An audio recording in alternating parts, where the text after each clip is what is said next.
The Geek Speak Show is produced and distributed by 22 Creations Multimedia, LLC. This station is now the ultimate power in the universe.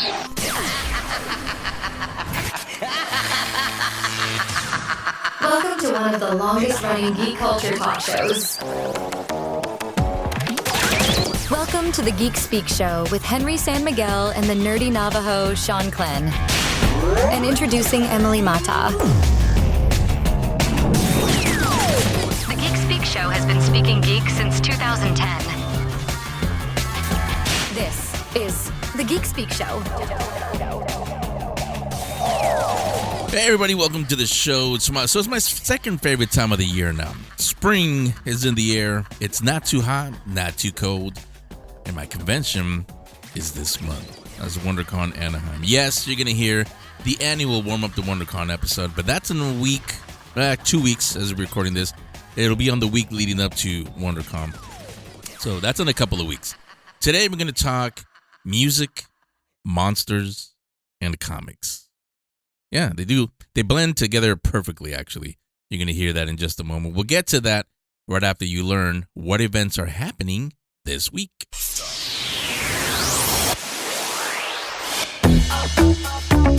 Here's Aaron Dill letting you know when and where we'll see you at the con. Hello again, everybody. I'm not Aaron Dill, but I'm going to sit in for him this week. Here's what's happening. Game On Expo from March 13th through 15th at the Phoenix Convention Center. The Golden State Fur Con is also this weekend, March 13th through 15th at the Hilton Los Angeles Airport. I'm pretty sure you're going to see Shanclen there. If you know, you know. ShadowCon 2026 is on March 14th at the Avanti Palms Resort and Conference Center. This is a family-friendly con without the big con ticket price. In other words, in all of our budgets. Sunrise Comic Con is also on March 14th at the Sunrise Civic Center in Sunrise, Florida. And finally this week, San Diego Rocket Con is on March 14th and 15th at the Del Mar Fairgrounds in Del Mar. Be sure to say hi to our own Emily Mata. She's going to be signing and taking commissions on both days. Visit thegeekspeakshow.com and click on the events tab for more info and links. And just a reminder, this feature is not just for conventions, even though that's in the name of the feature. Artist signings, book launches, film premieres or screenings, game nights, or anything that the Geek Speak audience would want to be at, send an email with all the details to geek.speak@gmx.com. For all the links to these cons, visit the events page on thegeekspeakshow.com.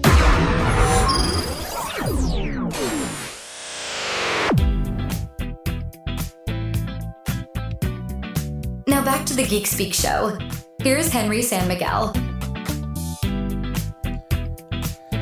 Here I am, we are back, and my first guests this week are David F. Starr and Gustav Starr. David's an artist, musician, and author, and Gustav's a writer and creator and a musician. Both are in a band called MetalLord, and yes, they are related. That's why the last name. Let's meet them now. Welcome to the show, guys. How are you? Hello, everyone. Hey, My name's Gustav. Yeah, This is my dad. yeah, we're father son. Yep. Yeah, And we spoil it, but yeah. that's the related part. They are a father and son team now. Now let's start at the beginning for each of you, with your origins for each of you. Which interest came first? Was it music or comic books, or what came first? Sure. Like I think, I don't know if comic books is exactly, but like animation and like art stuff was my first main thing. I didn't really get into music until a little bit later on in my teen years. When I became, I think, 12, I got more into music. Specifically, I tried to make, video game music and such. That eventually evolved into like this big obsession with metal music and stuff. And I think around in like 2020 or something is when I first came up with the idea of MetalLord. And we eventually worked on that for a while. And then eventually we got the first EP done and now the album done. yeah, absolutely. It's been a big journey for it, but Gustav and myself and then a couple of coworker buddies of mine, we're going to see a lot of the Marvel movies, and Gustav got a big kick out of like telling stories. He always liked telling stories, and he's like, "Dad, we should write a comic book." So we were kind of spitballing ideas, and we bring them up with my coworkers and kind of run them past them. And it was really fun that way. And he had this one, though, that he told me that was like this kid that had an ancient mech, and it awakened by him playing guitar. And I thought, oh, that's super dope. Okay, so what happens next? And he's like, well, he starts fighting stuff. And I'm like, what does he look like when he's fighting him? And he's like, I don't know. He gets like an outfit. And I was like, like Power Rangers? And he's like, yeah. And I was like, what if instead there's like an alien invasion, and like an alien was invading with this mech, and he was like shredding on guitar so hard he became a skeleton and bonded with the mech and saved the world.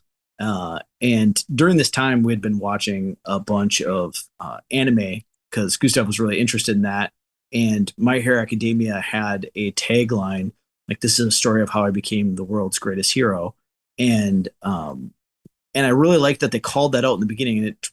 And it was, I still didn't make you stop thinking in the show, like, oh, is this going to happen or not? They really suspended your disbelief on that, where it's like, okay, they're telling you up front what it's going to be. So I thought a tagline for the show would be, all I ever wanted was a band, but this is a story of how I saved the world with my guitar. So after he saves the world with his guitar in the opening act, spoiler alert, he still doesn't have a band. So it's his quest to have the found family, much like Luffy, and in a similar disposition, very positive or willful in making this happen, almost childlike, and then has an innocence, even though maybe not the most intelligent. Mm-hmm. Yeah. Yeah, I was smiling as you guys were telling the story because honestly, it sounds, I don't know if you've ever been in one, but it's the way you guys were throwing ideas, it sounds like a typical brain session in Hollywood. Like, hey, let's how about we throw this? How about we throw that again? So the fact that I'm assuming you because you are a father and son, you guys share a brain, I'll say. It was just easy to how about this or how about that or how about that? So I mean seriously, how it sounds easy, but how easy was it to come up with the final story that people will read in the comic book? Yeah, it was really fun to because Tav had that idea. He had been listening to different stuff, and it's really inspired too by, we enjoy Transformers a lot, and old Japanese mecha shows. So it's a big influence there, and then obviously the comic books and manga in general. But he came up with that idea, and once I did, I felt like I had a vision for it, what we could do for that first scene. And once we had those characters, we knew who we wanted to embody. And Gustav and I have a very similar sense of humor. Yeah. So when we write, we're usually writing and passing stuff back and forth and just trying to make each other laugh, or come up with an idea that would make each other laugh. And then a big part of our music and writing journey was to, keep the humor, but then also get the plot points and structure. I have a very and for writing, so that it makes sense at least. I have a very silly, very dumb sense of humor, and I think that's shared with my dad. And there's bits in the script where we just made stuff up on the whim because we were just laughing so hard at what we were coming up with. Yeah, it was just it was really fun. So we would definitely want humor to be a big part of it, and then a lot of heart too. That's a big part of us as well. Yeah, that, like I said, that's important in any story, because you got, at the end of the day, no matter what happens, you got to care about the character, as I always say. Because if you don't care about the main character, then it doesn't really matter what situations that you put him in. Now, for I guess Dave, it's more for you as the parent. When you were growing up and you started becoming a musician, getting into that, I don't know how it was for you. For me, when I started, because I come from the radio side of things, I've been doing that pretty much my entire life. My parents, they weren't very supportive, not in the bad way. It was just they looked at me and said, why don't you get a real job? The radio's not a real job. Why don't you be a doctor or something? The usual that parents would say. For you, what experiences or what made you be so supportive with Gustav when we wanted to do animation and then the music and now the comic book? What made you be so supportive? Well, part of it is, I did see a lot of similarities in his interest on that. And then I've been actively pursuing artistic endeavors for a long time. And as a kid growing up in Northeast Wisconsin, there wasn't a lot of opportunity for that. So my parents were very kind and supportive. And my dad used to, brought music to the house, and I learned how to play guitar on his guitar, which was, he had taught himself with a little Easy Elvis and the Easy Beatles book. Yeah. So that's where I started off playing guitar. I played saxophone all the way through college. But I had gotten into some punk bands, but there was never ambition to make that huge. There was never a concrete plan for that. And I really enjoyed painting. So doing fine art. And that was what I always thought I was called to do. I loved comics. I thought that would be neat, but I didn't have a story or a reason for it. And then when Gustav showed up and said, "Hey, I want to tell a comic book story," I'd be like, "Well, I always did too. So this is perfect." And then when he said, "Hey, Dad, I want to make a metal album for MetalLord," because the comic book came first, I was like, "Say less." I'm like, "This is perfect." So we just started crafting that, and a lot of the songs that on the first part of the album were songs, chord progressions and stuff that I'd always play since he was little, and even before he was born. So it's been a really cool project overall and really fulfilling for that. But it's just what we do. We just make stuff. Our whole family, my wife and I, create things all the time. So I have a day job too for keeping that, partly keeping my passions to be able to be weird and they don't have to be so marketable. Yeah. But this one was such a good idea. I want to do a good job of getting it out to the world. It's really something special. Like everyone who like sees it is like, what the hell? That's awesome. I was like, Yeah. That, by the way, that reminds me, David, you and I, we met last Friday as we were recording this at the Comic Book Hideout. They had the art walk there, and all of you that haven't seen it, the video is actually up on the on our YouTube channel, Geek Speak Videos. Go there, you'll see literally David's story there. A lot of what we're talking about here, and you'll get to see the comic. He held it up, so you'll see it there also. Gustav, for you, it sounds like everything you enjoy, everything, but is there something that you enjoy doing more, whether it's animation, the comic book, or music, or just is it one of those that you enjoy doing more than the other? Dang. If I want to be honest, even though art was the main thing that got me started, I do enjoy music a lot. I do. Maybe it's because it's maybe easy for me or something. I don't know. I guess drawing and or comic book stuff is a little bit harder, but I love making music. I really do. It's really fun for me. Yeah, he's really, really a gifted producer. So he does a great job at that overall production, and he can take a little riff or an idea and build it out into a complete song in a way that I haven't really seen. So that was part of, since we homeschooled too, that was the other advantage that we had.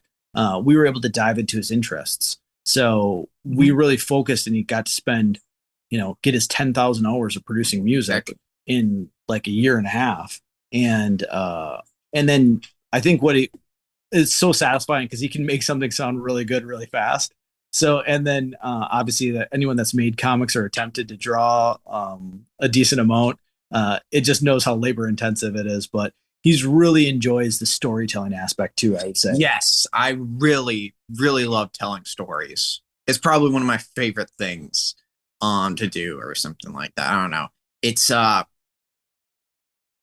it's cool building a world, It's really having the power to just get all the things that you like and you want in and put them into a thing.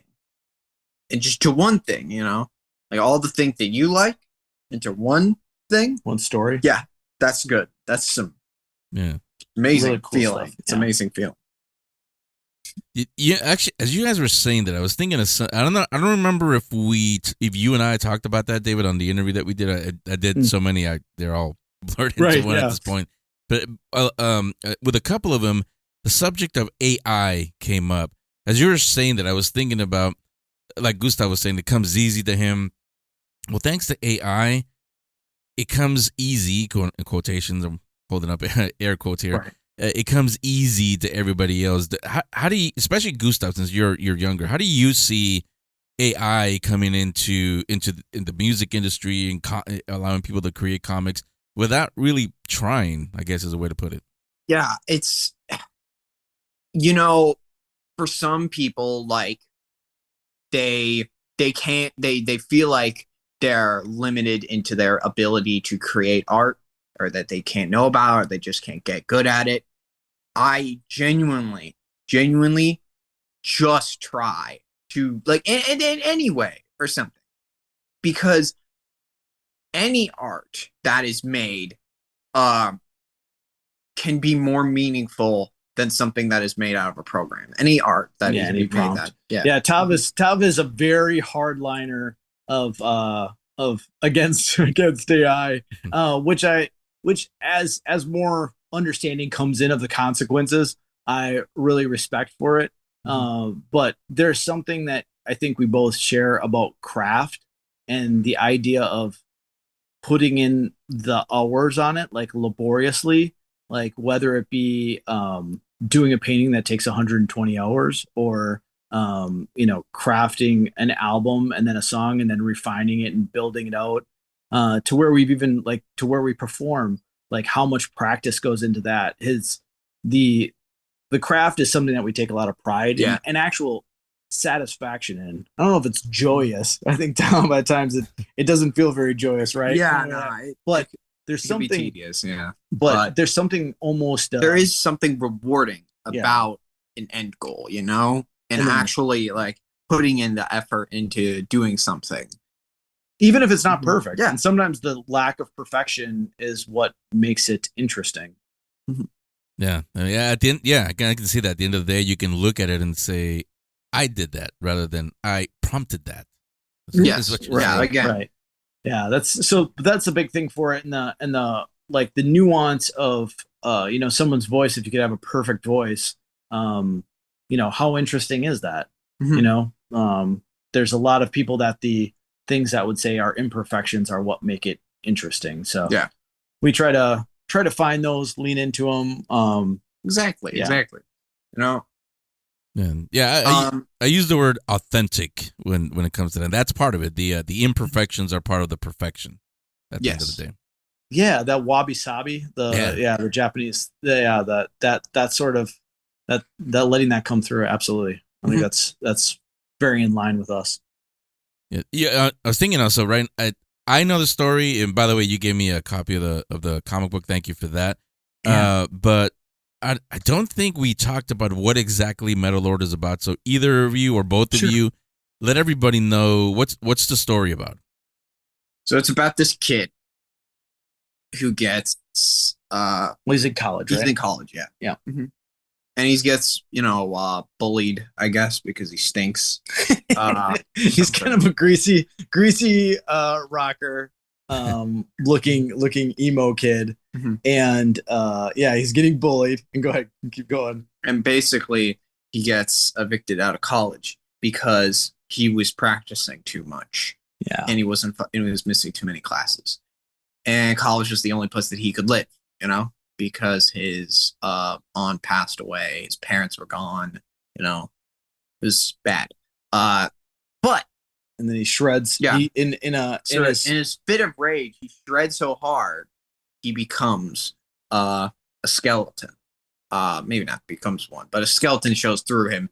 And this simultaneously while this is happening, an alien invasion is going on with this evil alien prince guy called Bob, who has this big old mech that is gonna conquer Earth or something. And it's powered by Bub's own desire to conquer, he's got pulled by it. Armada of ships behind him following, but that's the seminal ship that's coming through and gonna conquer anything in front of him. Yes, exactly. But then MetalLord basically interferes with that desire, because he has a greater desire to conquer the world with metal music. And that creative passion that attracts the robot more. And so it flicks Bub out and it goes to MetalLord. And And then he uses that to stop the Armada and save the world. By shredding on his guitar. So he gets Yes. inside the mech and he doesn't know how to pilot it. But then he starts shredding and the mech interacts in knowing what to attack. And it's like inspired. Like they inspire each other. Yeah. So I don't know if you know Voltron, but how the Lions bond with the Paladins. Paladins, is very comparable in that heavily inspired by Voltron. Yeah. Yeah. So. Yeah, that and also Pacific Rim did a version of that also when that came out. Yeah, absolutely. Yeah, Yeah, also. those are Also very another comparable. And after the invasion, so after he saves the world, when he sends the alien ships back and is able to fend off the Armada, there's left a gaping hole in space that kaiju start falling through. Yeah, because he start battling kaiju. The Emperor, who's Khan's father, Khan, And Bub's father. Yeah, Bub's father. Yes, Bub's father. And he basically created these kaijus from different aliens that he found or something. And he knows he can't, defeat the mech with just the Armada. So he's using the next best thing, which is the kaijus and stuff. Yeah. Starts sending him through to challenging him. And each one of these monsters help unlock another performance attribute for MetalLord. So allowing him to learn. So it's very much in that sort of arc of the shonen that each battle levels him up and also to find his band. Turns out Bub has a beautifully screeching voice that he finds to be needed as his lead singer. So yeah, you can anticipate where that might lead. Yes. Yeah. So anybody that wants to read it, let everybody know where can they get it right now. Yeah, absolutely. GustavStarr.com, GustavStarr, so 2 R's.com.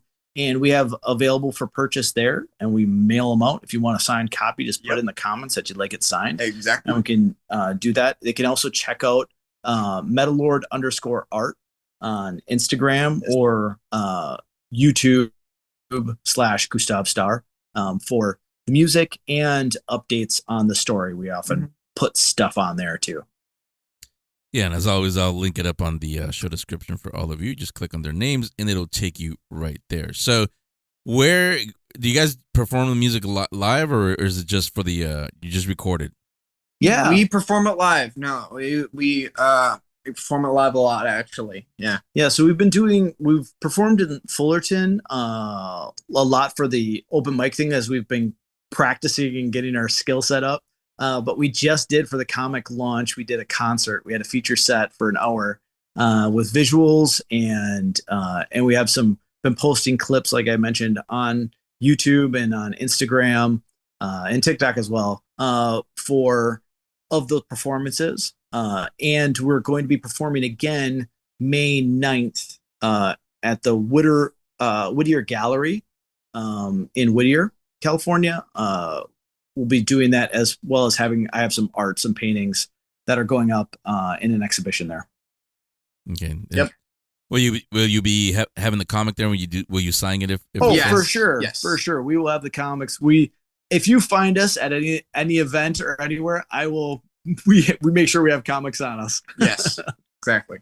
Okay. So perfect. And also I'll be helping out at WonderCon. I'll be at the Museo booth, the Anaheim Gallery or museum. So I'll be there. So I may have some tucked in my backpack with me too. Okay. So again, a couple of weeks, WonderCon, ask for them there. Secret word will be MetalLord. So again, I'll have everything linked up on the show description for everybody listening so you guys can get it. Thanks a lot, guys. Wish you the best of luck, and you're welcome back on the show anytime. Thank you so much, Henry. Thank this you was a so delight. much, Henry.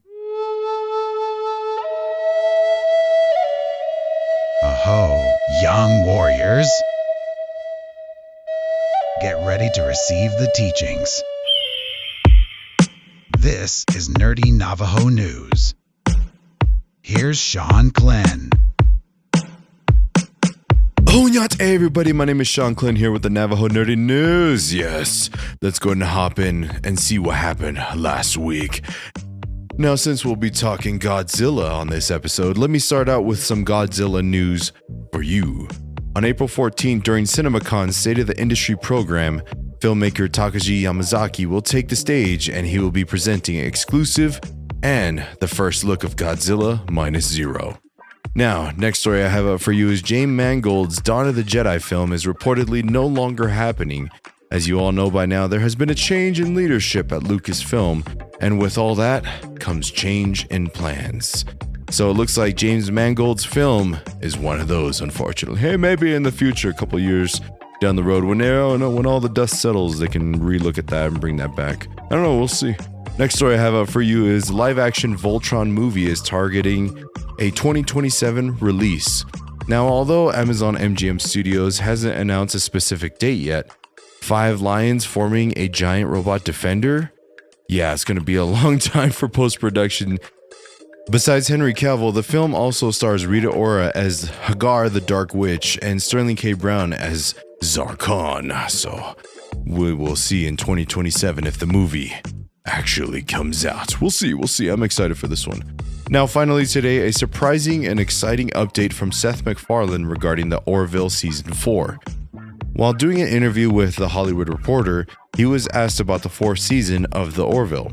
He said that the Season 4 is written, it's just a question of when he'll have time to produce it. So yes, he's saying there's a chance. Now that's what's happening this week on the Navajo Nerdy News. I'll be back next week to give you more amazing news. So see you all next week. Hook on it. Aho, now that you have heard the stories, you may continue on your journey, the journey that is, listening to the rest of this Geek Speak Show episode.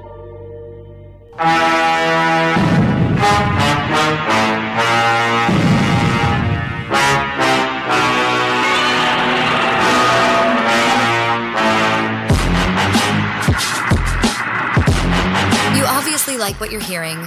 So learn more about the show and take a listen to the past 15 years of episodes on thegeekspeakshow.com.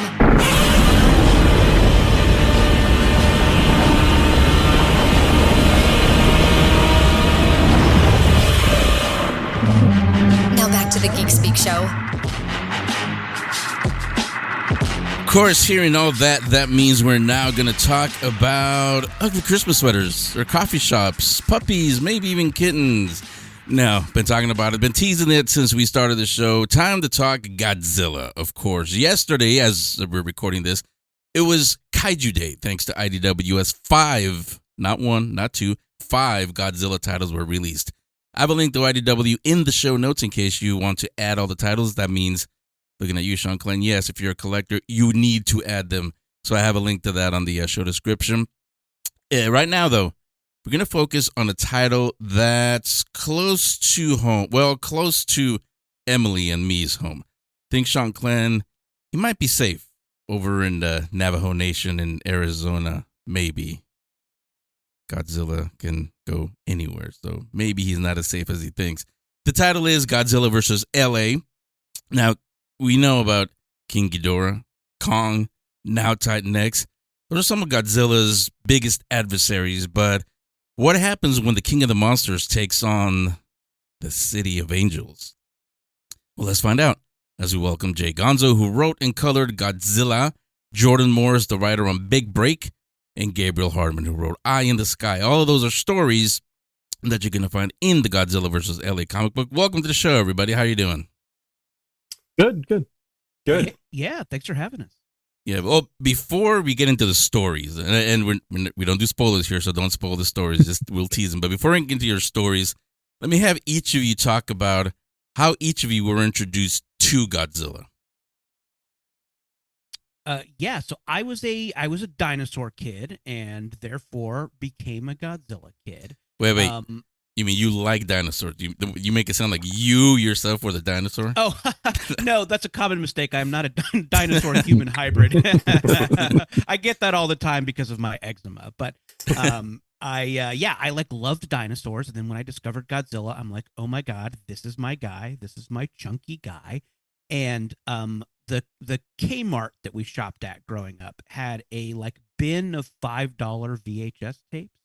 And then if I could go to Kmart with my parents without like pitching a fit, they would let me pick a tape from the $5 VHS bin, and there was so much Godzilla in there. So that's where we got Son of Godzilla. That's where we got Godzilla versus Mothra. It's a lot of that great old like 60s Showa era stuff. That's, I mean, respect to every era of Godzilla, but that's my stuff. I love the 60s stuff because, yeah, we just got them for $5 at Kmart, and I just watched those tapes till they broke. So that's kind of how I discovered Godzilla, and yeah, I've been a fan ever since. And it's such a great character because it can kind of grow with you, because the, like, you know, the original Godzilla movie and some of the stuff they've made since then has such great like satire and metaphor attached to it.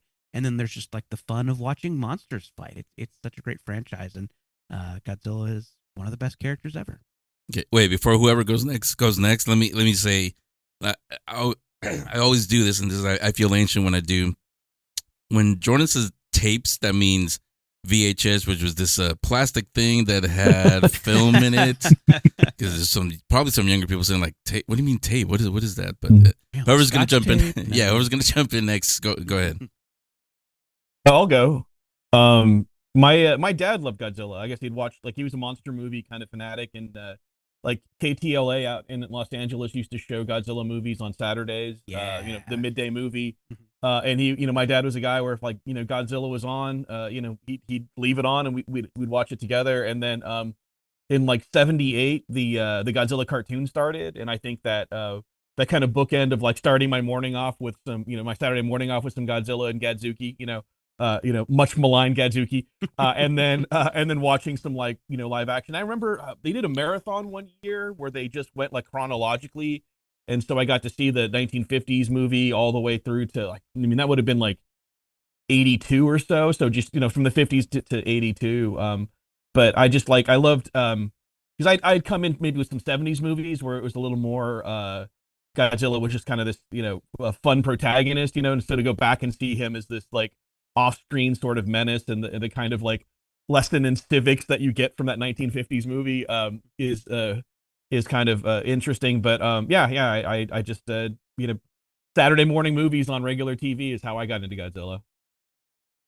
Yeah, this is Gabriel. The same for me. You know, it was about, like, you know, weekend, you know, TV like that. Like, but I've always been like a movie kid, and like as much as anything. And so, like, you know, I was into old movie stuff. I beyond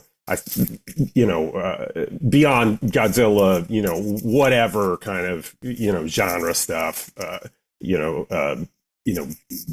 Roger Corman monster movies, whatever, you know, I was always into all that sort of stuff. And you know, and so, I mean, I took it all in as a kid, that, you know, the goofy Godzilla everybody's talking about and everything. But it was probably like, now I feel more that, you know, at a certain point they re-released the original Godzilla movie, the Ishiro Honda directed one, that's like, you know, the Japanese cut of it, right? Like, what anybody would have seen, you know, in the past was the Americanized version of it, where they inserted Raymond Burr and, you know, and like, you know, tried to make it something, you know, more palatable to Americans. But the Japanese version of it is like a kind of great film, and you know, and there's a lot of like really, you know, like, Honda, the guy who made him, was like a real director, and he, like, you know, and you know, made real movies. He was like best friends with Akira Kurosawa. It was, you know, like, the way that those movies are both, you know, they can be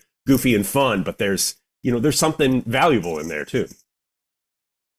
Yeah, it's definitely, when you guys talk about how these things like inspired you, but just coming up with Godzilla versus LA's story, what's like the first thing that came to mind for each of your guys' stories?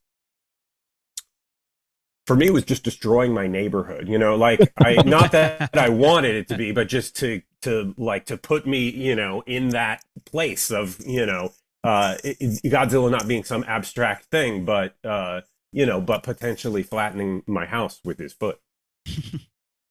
So my story, the story I guess I should say I did with the great artist Nicole Gu, who's like I've been a fan of for so long. Can't believe I got to work with her on this.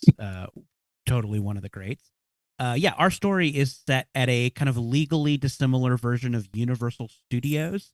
So, for legal reasons, it's not Universal Studios, but, that's kind of what it is. And it's kind of from the perspective of the person who drives the tram.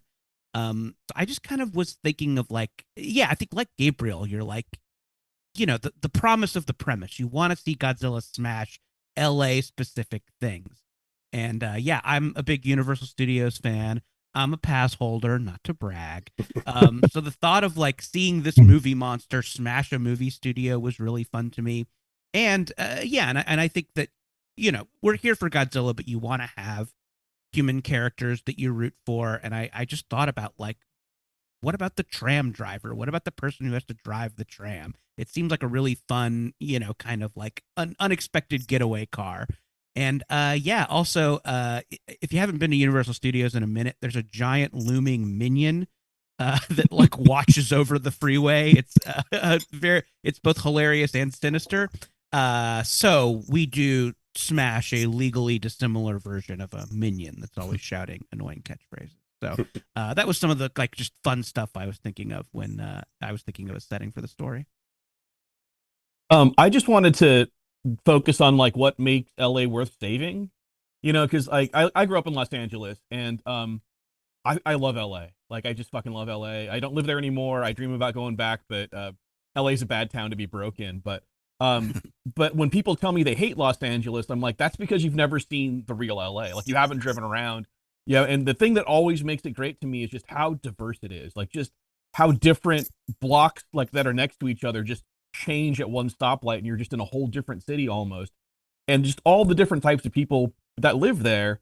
And so I thought that was worth saving, and I thought how can I bring people together to defend a town we're saving, and also a love letter to Los Angeles. You get to drive by a Randy's Donuts, there's Griffith Observatory, there's the Long Beach Aquarium, there's all of that dumb stuff that's not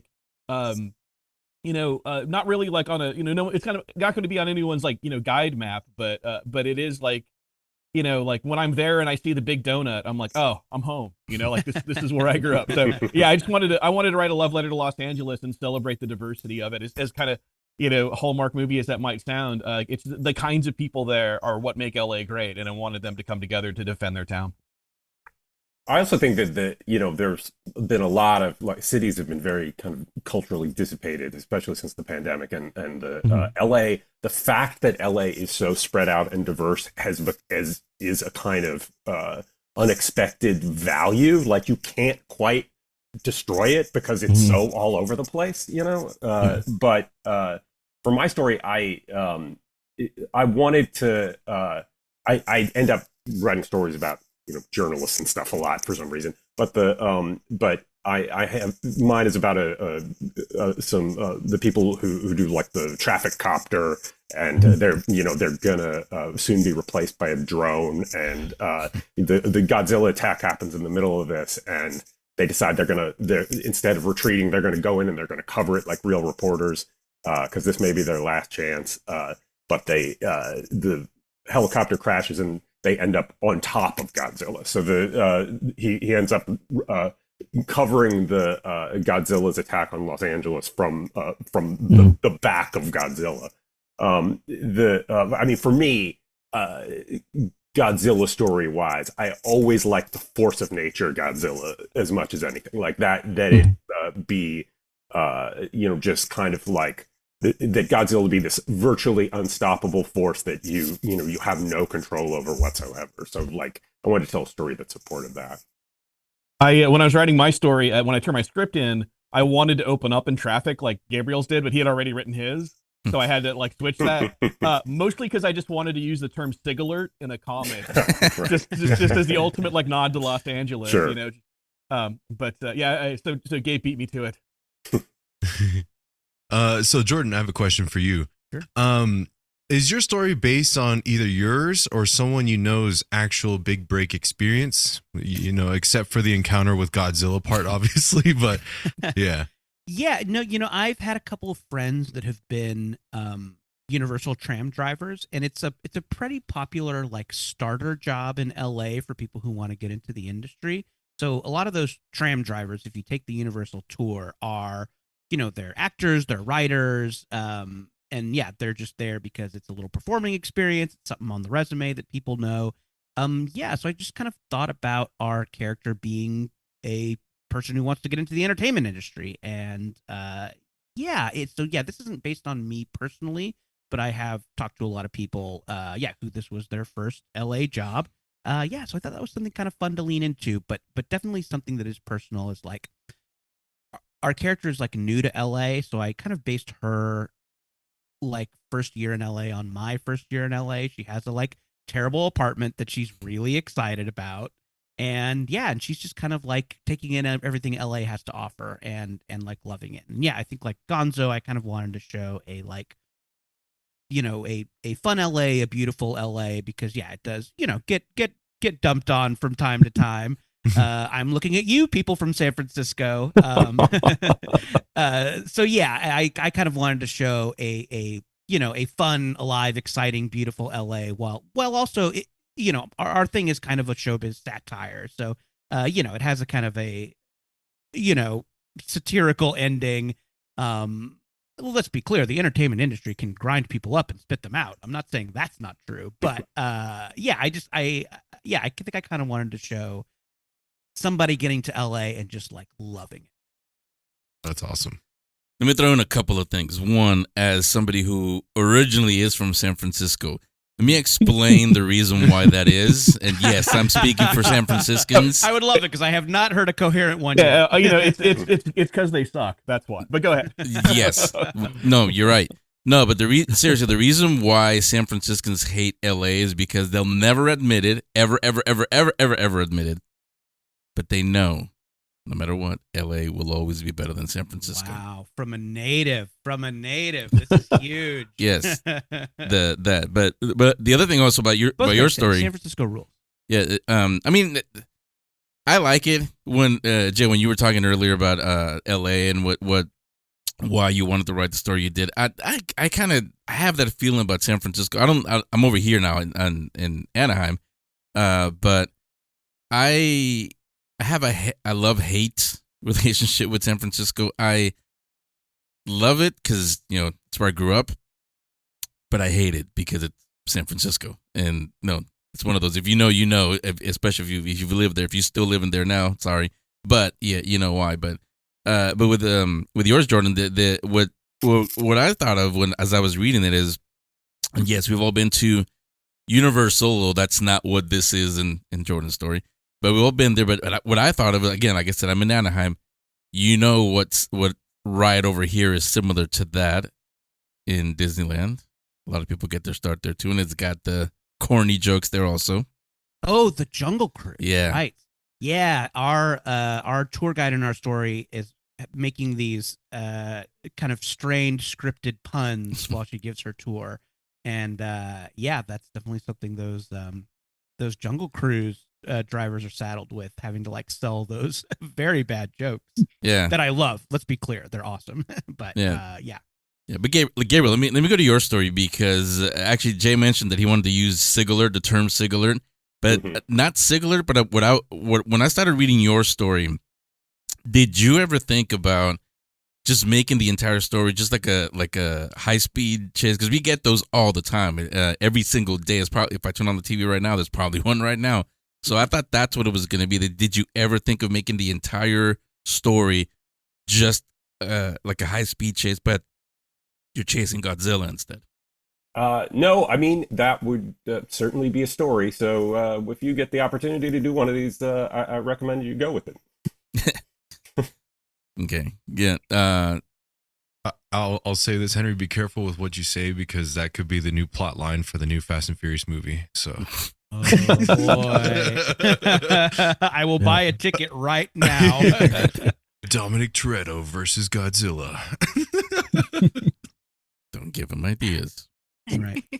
I mean, what are Godzilla stories if not stories about family, right? Family, everybody.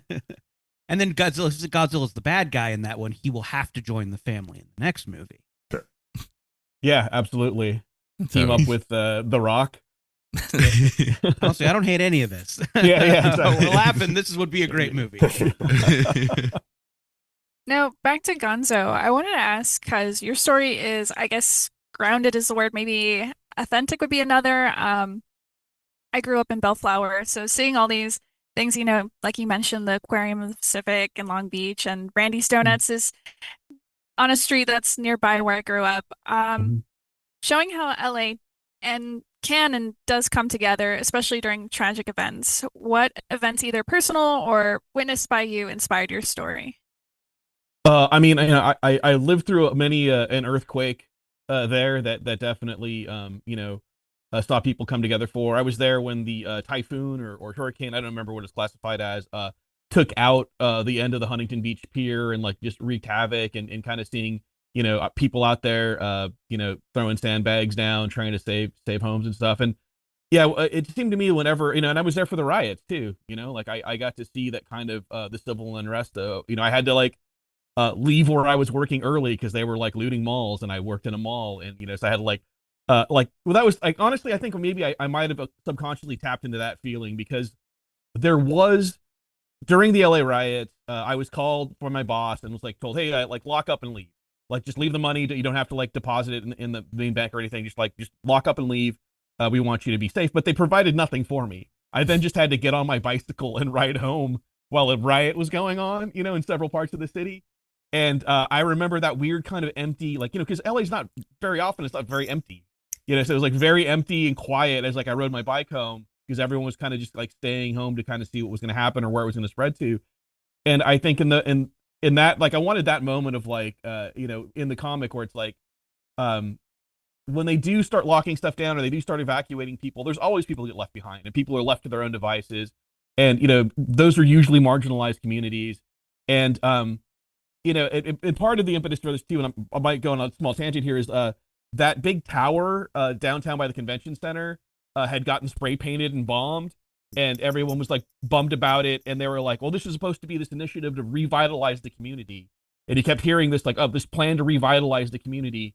And I thought that whenever they say revitalize the community, they usually mean kicking out the people who live there in place of business and condos. And they're not making it better for the people, not revitalizing it by making it better for the people who are there. They have to do that for themselves.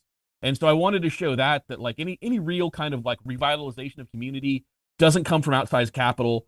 It always comes from this ground level people who just decide that like, this thing sucks, let's make it better. And I think that if there were to be like a big kaiju attack, like I've seen it, the people throwing sandbags down during the typhoon were just people. It wasn't the military, it wasn't the police, it wasn't city government. The people during the LA riots who were protecting property were the people who just lived in those neighborhoods. Like, they're not coming to help us, I guess, is probably what I'm sort of getting at. And I wanted to show that like, they're going to, if something like this happened, it would be up to us, as the community to do anything about it, because everyone else is just going to, protect property and businesses, I guess, as opposed to like keeping the community healthy. So I hope that answered your question. I feel like I got really far afield from it. Yeah, no, I think it's awesome because like, too, I'm like looking at like the huge mech, and it's so awesome because like you also add like pinstriping to it, and even that has already a deep-rooted culture in LA. So I think that's like amazing design choice. The mech's so awesome. Thank you. It's really great. Yeah, that was like kind of where I like if a bunch of Los Angelinos built a mech, like they would need like lowrider guys to put it together because who knows hydraulics better than lowrider guys. And there's no way they're not going to pinstripe that shit, right? Like, like, regardless of like the part is like they could park it outside Bob's Big Boy. Yeah, they've got a ticking clock. They've got a kaiju coming for them, but they're like, no, man, this has to look good, Holmes. And they putting pinstripes on there. And I knew, like, honestly, like as a Chicano from LA, like there's no way I'm letting my mech go out there looking all jank ass with like primered, man. No shit, like that's gonna have like a pearl coat on it, some fucking pinstripe, Holmes. So yeah, I just thought that like there was no way that like the cultures involved would not put their kind of take on it, especially since it's a thing defending their home. That's awesome. So Henry mentioned in the intro, but it did kind of get me thinking a little bit. Have you guys ever given any thought to having Godzilla stomp through like Arizona or like any native tribal lands or anything like that? because I come from the Navajo Nation over here, and I was just thinking, I was just like, that'd be pretty crazy to have like natives versus Godzilla or something like that. That'd be pretty funny. I live in Arizona now, and I just feel like, Phoenix is like 2 steps for Godzilla to get across. And it's also like there's no character. And to Phoenix. Godzilla loves queso too, so I think exactly. part of why. Yeah. No, that's a great pitch. I think, definitely. Given the right creative team, that could be totally awesome. But but it also just plays into this thing of all of us writing about where we come from, right? I mean, this whole series is just it's about Godzilla, but it's this sort of stealth way of being able to tell stories that are kind of personal and kind of so it's got to be by somebody who has lived that experience and is there, and I mean that's that's the key to it. Having somebody tell the story who's coming from a genuine place. Yeah, with all of these Godzilla versus a city stories, I think something great that the IDW team is doing is that they are making sure that everybody who works on these is from the place they're writing about. So yeah, and I think in all of our stories we roast LA a little bit, we make fun of it in certain ways, but it is coming from like a place of love, and I think that's such a great part about this series is that like you're not getting a broad cartoony version of the city. Like you are getting a version of it that has great details and kind of lived in details and like just stuff from people who clearly love it, even if it does get a little roasty sometimes. I think what I'm hearing is, Shanclen, you got to write those stories if you want those stories. So we're going to get a mech too, but it's going to shoot fry bread out of its arm. Good pitch. This is a good pitch.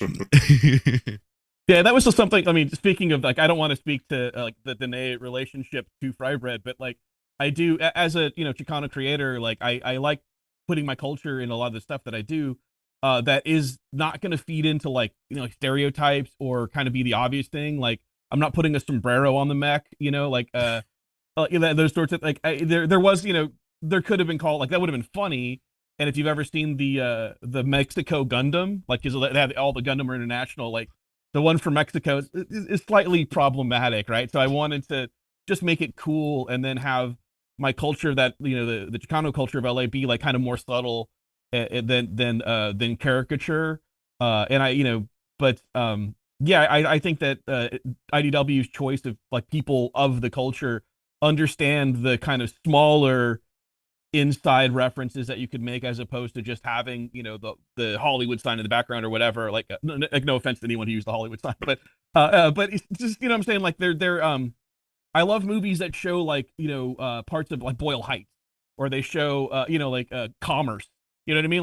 Like no one outside of Los Angeles knows the city of Commerce, but if someone in a movie says they live in Commerce or Whittier or something, like I'm like, oh, this is someone from LA wrote this movie, because they're not saying Beverly Hills and East LA or they know, like Bellflower is someplace that like, if you hear Bellflower in a movie, you're like, the person who wrote that knows Los Angeles, and because anyone else would just go to like like Watts or South Central or whatever.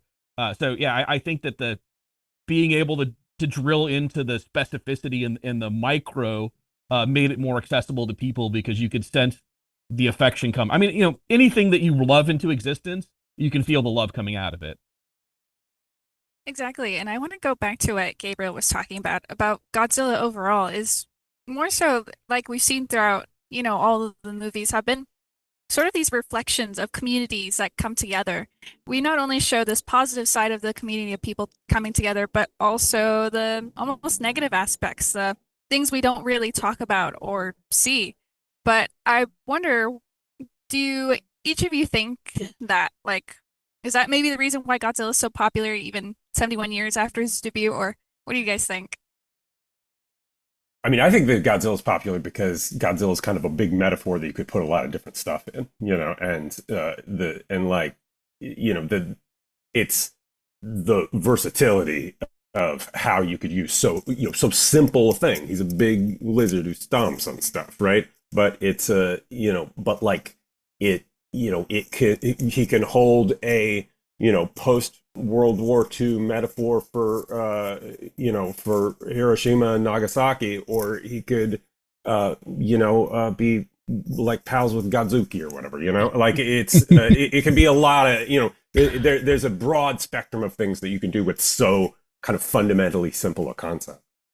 Last night I watched All Monsters Attack, which is a Godzilla movie from 1969 that has a little kid protagonist. It's a little kid who like has kind of a difficult home life, and so like he escapes via an imagination machine he makes to like Monster Island, where he hangs out with Manila, Godzilla's son, and everything.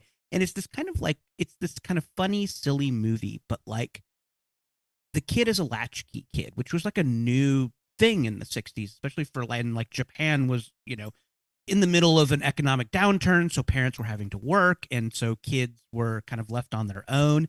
And it's this silly movie about this, kid hanging out with a little dinosaur, but like it's about what happens when a kid has to deal with stuff himself, and the role that imagination plays, and the role that play plays in a kid's life. And there's this really wonderful detail in that movie about this kid whose parents aren't there, but his neighbor, who's this eccentric toy maker, like takes care of him and like makes him soup and like checks on him.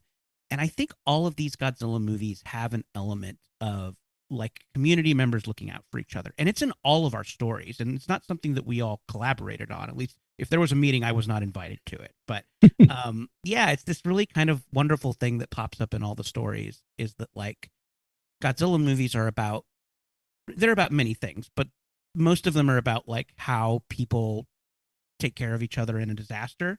And I think that's a really kind of interesting thing that happens in all the stories in Godzilla versus Los Angeles. And I think that's just because it's like innate to the property and innate to the stories we've seen. So yeah, it's really cool. And I think like Gabriel said, like Godzilla is this wonderful giant metaphor that you can use to like talk about a lot of different things. Yeah, I always thought that Godzilla is like he's just a metaphor for things that are more powerful than us and how we relate to that. Like whether we try to like avoid it, confront it, curry its favor.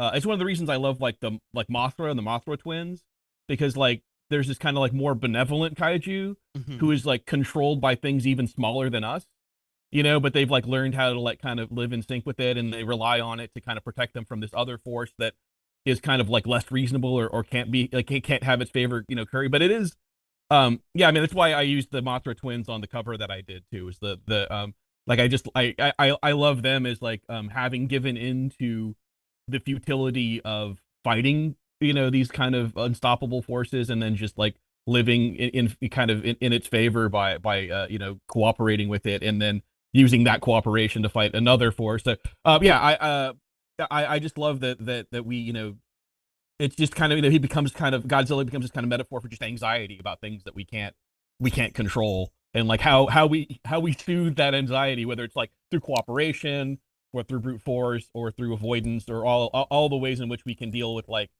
things we have no control over, which is ultimately the world, like the thing that we don't have control over. So then we can also then use Godzilla as a cipher for the world in any facet that we see fit. So tremendously diverse character who also is anthropomorphic. Like he has a personality, right? Like I love being able to put expression on his face.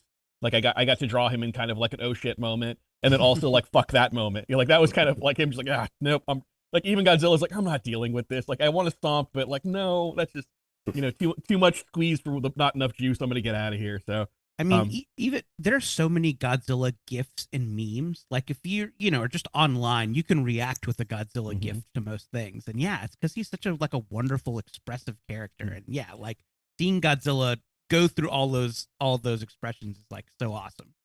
Yeah, one thing I absolutely had, like I knew it was gonna be a fight, but one thing, like having watched Godzilla all these years, I'm like, I get to draw Godzilla. I am doing the move where he slides on his tail and kicks both feet forward. Like I just like.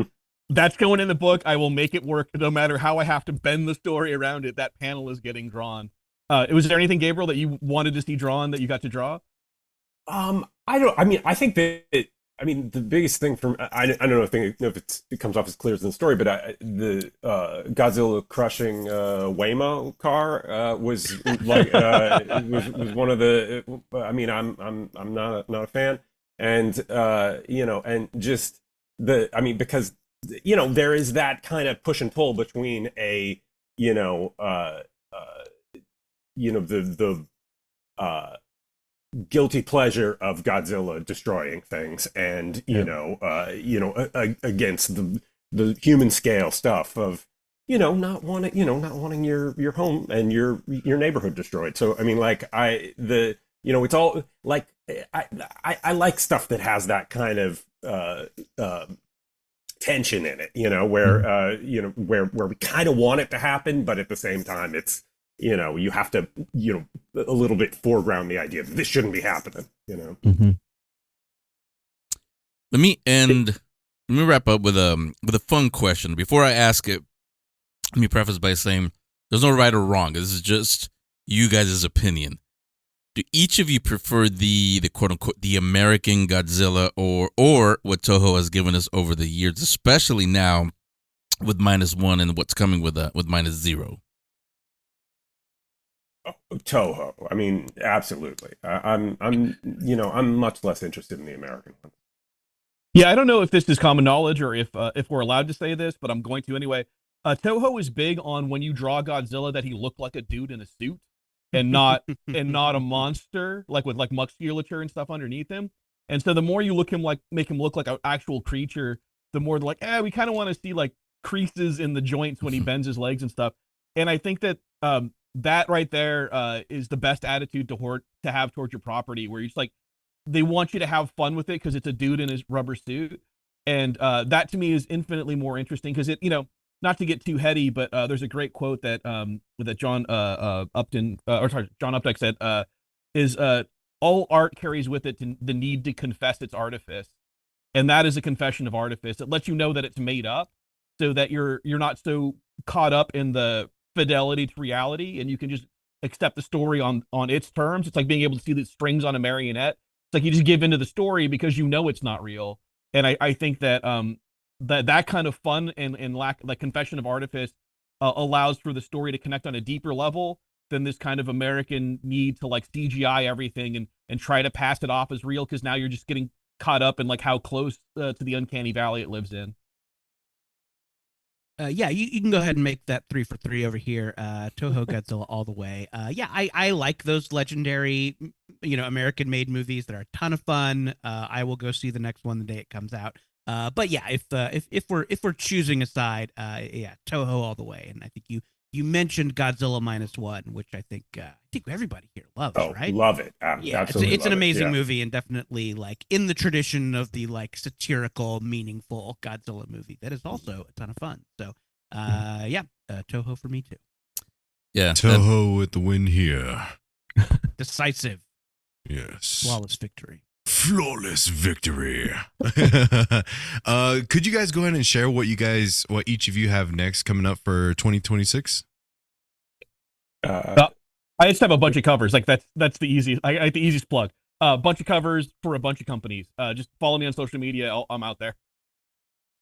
I'm just finishing up a series at DC, Green Arrow, Batman Green Arrow and the Question, Arcadia. It's a 4-issue Black Label book, kind of a conspiracy thriller-ish sort of grounded superhero book. The 4th issue of that is going to come out next month, and then I have a G.I. Joe one-shot. It's a silent mission, so it's like a silent issue, no word balloon, writing and drawing that, and then I'll have an issue of the Twilight Zone comic coming out in a couple of months that I also wrote and drew. It's super fun. Wait, Jordan, before you go, Gabriel, you're not talking silent interlude similar to that story? Is what you're talking about? Yeah, it's like they they're having a few writer artists do kind of like their interpretation of that, okay. like G.I. Joe silent. I mean, so it's a new story. Mine is about mine is about a Crimson Guard newly kind of graduated from Crimson Guard school, Crimson Guard, who ends up having to try to get Cobra Commander off of their island while G.I. Joe's invading, and turns out maybe you can't trust Cobra Commander. What? No. Gabriel, you've gone too far. And I've got a couple things coming out in the next couple of months. On shelves now, you can grab issue 1 of Predator Bloodshed. This is a Predator miniseries written by me, drawn by Roland Boshi and Rory Coleman. The premise is the Predator. We know him. We love him. That thick hunter from beyond the stars. He is kind of wrecking shop in a Mortal Kombat-like fighting tournament. So there's a Mortal Kombat kind of fighting tournament, and the Predator gets in there and starts killing everybody. So that's 5 issues. Issue 1 on stands now. On April 8th, you can grab the one-shot Web of Venom that is written by me, art by Luke Ross and Ramon Rosanas, and that is a Venom symbiote story where a secret, unlikely Marvel character gets a powerful symbiote.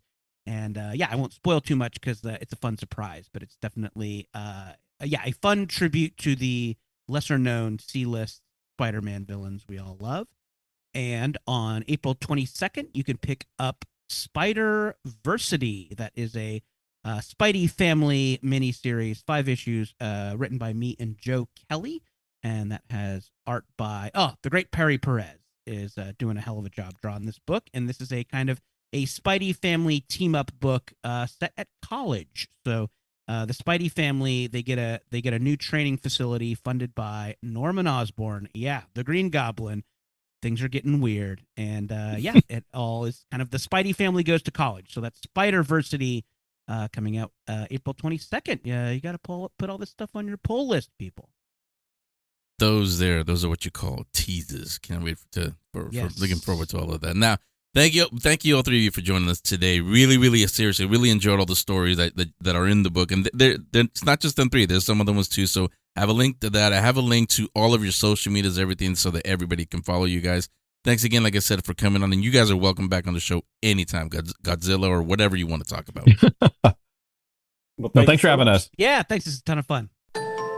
Sci-fi, fantasy, horror, and supernatural, comic books, graphic novels, ebooks, and ongoing or new series.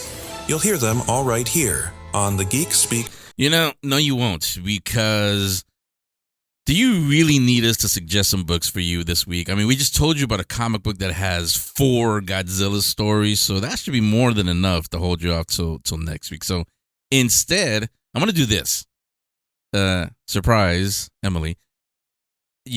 Our listeners can actually meet you in person, not online, but they can actually meet you in person and see and hopefully buy and commission you for your art. Where can they do that this weekend? So actually, crazy enough, I'll be at 2 events this weekend. I'm pretty booked and busy. This Saturday, you can find me at KVCR in San Bernardino Public Media, where I'll be attending IE Print and Zine Fest. As well as on Sunday, you can come find me at the Del Mar Fairgrounds for San Diego Rocket Con in Del Mar. Sunday. I have to do that. So I'll have everything on the website, on the links, so you, in case you're wondering, like, hey, where can I meet Emily? That's where, and I'll have it on there. So Shanclen, where, I don't know if you're doing any appearances, events, or anything. You have a few, but they're more for like October, my favorite time of the year. But I know this crowd also does like the spooky, so tell them about that and where they can watch what you do also. Yes. So I have 3 ghost hunting events out there. One in Yorktown Memorial Hospital in Texas. Got one coming up in the Queen Mary Haunted Ghost Hunting Meet and Greet Investigation with me. And as well as another one at the USS Hornet in Alameda, California. So if you guys want to check all those out, everything's in my link tree that I have. So go check that out. And yeah, go follow my YouTube. Okay. There's some video. We can see each other, but this is video. Emily, When he does one like Queen Mary or one that's close to us, do you want to go to those? Yes. Okay. 100%. I'm so down to do it. Let's do it. Here's a question. Seriously. I know everybody's used to that. Everybody calls it that, but I've always wondered that, especially even when we did the paranormal podcast where I met Shanclen and his brother. I've always wondered, why do people say ghost hunting? You're not really hunting ghosts. Because hunting to me tells me that you're going to put a trophy up on the wall somewhere. So you're not hunting ghosts. So what should be the actual term for that? Well, sometimes we do go ghost hunting. Well, you hunt demons. I'm talking about ghosts. Well, I would just say paranormal investigating. Paranormal investigating. Okay. Would be the correct term. You're trying to figure out what's going on, conversations, who's around. And very I was going to rarely, say, sorry. I was going to say, very rarely do we go actual hunting. I was thinking like experience, because sometimes people just want to experience ghosts around them. It's not like they want to like really get into the nitty gritty of what kind of spirit is this, and they just want to see something, like going to like on a safari experience. Like you're not safari hunting, you're not hunting the animals, like you're just kind of watching them do their thing. So it's like I feel like that's how I'm going to assume a lot of people want to experience ghosts rather than to investigate them. I'm going to say this, and Shanclen didn't ask me to say this. If you really, all of you listen, if you really want to experience ghosts, because let me give you a look behind the curtain. The TV shows are TV shows. They're not really hunting or any of that stuff. I mean, there's special effects. Those of you that know, you knew. What you see on YouTube, online, all that stuff, the same thing. I mean, screaming and yelling, did you hear that? It's a sound. Did you hear that? No, you didn't hear anything. We're not there. That's cool. I guess you guys like that. But I have done things with Shanclen and with his brother and with the team that they used to have. When I've filmed these shows before. I've done stuff with paranormal investigators before I met the boys, as I called them. It's getting kind of boring to me, quite honestly. When you go and do anything with Shanclen, even when he comes here and visits and we do what we call our smoke breaks, which is we just have deep conversations in front of my house, even then, it's not unusual to feel things, hear things. But when we went to film what would have been a TV pilot for them, that is when you really do feel something. They are quite different than the typical paranormal investigator or ghost hunter, whatever it is. Yeah, they might have REM pods, the little things that light up and the ones that make noise and all that stuff. Yeah, they may have that because it looks cool on camera. But this will really test you to see how brave you really are, because Shanclen, he really can. I've always said, ghosts are not performers. They won't come out on command. With Shanclen, they will. Yes, that's a guarantee. So those of you that really think the Queen Mary is haunted, we shall find out if it really is or not when you're there. Let's go dine with the dead. Yeah, so again, I have a link to everything on the show description. There you go. That's a fun show. We talk Godzilla. Next week, I don't know what is next week. We'll think of something, because we are getting ready to, well, me at least, I'm the older guy here. Every bone creaks when I move. But the warm-up to WonderCon, that'll be in a couple of weeks. WonderCon will be in a couple of weeks. So our annual warm-up to WonderCon episode will be the week leading up to that. So you'll hear, of course, from David Glanzer, who always kicks these off from Comic-Con. And we got some special surprise guests. I know I put a call out on social media, and I said, I don't want to have the same people that I've had before. Not that I don't like you guys, but I don't want to sound repetitive. The same guest every single year. Then it's going to sound like those paranormal shows I just talked about. Oh my God, look, it's so-and-so. Oh my God, so-and-so again. Yeah, we've heard it before. There's new people this time. Who are they? Come back in a couple of weeks and you'll know. Next week, come on back, because we'll speak more geek. Bye, everybody. While you wait for the next episode, you can follow the show on Instagram @GeekC, at The Geek Speak Show on TikTok and Facebook. Subscribe to the show on YouTube at Geek Speak Videos. That's where you'll find all event coverage and the new Geek Speak video show. Henry, Emily, family, and Shanclen will return in Avengers Doomsday. But until then, you can also hear them next week right here on the Geek Speak Show.